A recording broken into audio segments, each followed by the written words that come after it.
Tambalang may Chris umiyak dahil sa sinabi ni Kalingap Rab. Ano kaya ang sinabi ni Kalingap Rab, mga ka-viewers?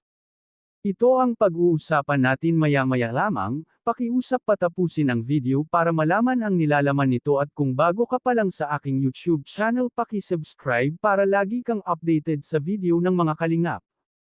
Isang mapagpalang araw sa inyong lahat, mga ka-viewers. Dahil sa pagkakaalam ni Mikoy at Krista na ito na ang huling vlog nila, ay emosyonal talaga ito na nagpaalam sa isa't isa at nag-iyakan. Dahil naniniwala sila na huling vlog na lang talaga ang kanilang ginagawa. Dahil nga sa anunsyo ni Kalingap Rab na ipapatigil niya na ang may Chris. Maraming supporters at viewers ang nabahala at nalungkot sa balitang iyon. Lalo na ang ating mga kababayan na nasa ibang bansa na wala na talagang ibang libangan kundi ang manood ng teleserye ng Kalingap na sa oras ng kanilang pahinga ay ito ang kanilang libangan. At hindi lang mga viewers at supporters ang nalungkot, pati ang ating mga senior citizen na walang ibang ginawa kundi ang subaybayan ang mga mag-love team.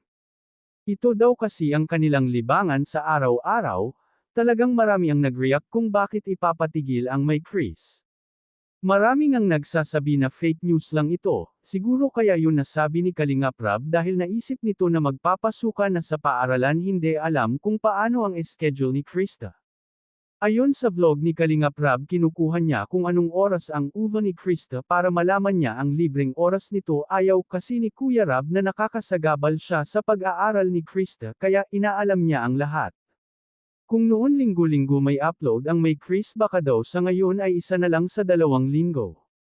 Bihira na lang natin makita si Krista dahil magiging busy na ito sa kanyang pag-aaral, pero sabi ni Kalingap Rab depende na lang daw yan kung kailan free si Krista. Hindi nga siya ipapatigil pero madalang naman natin makita.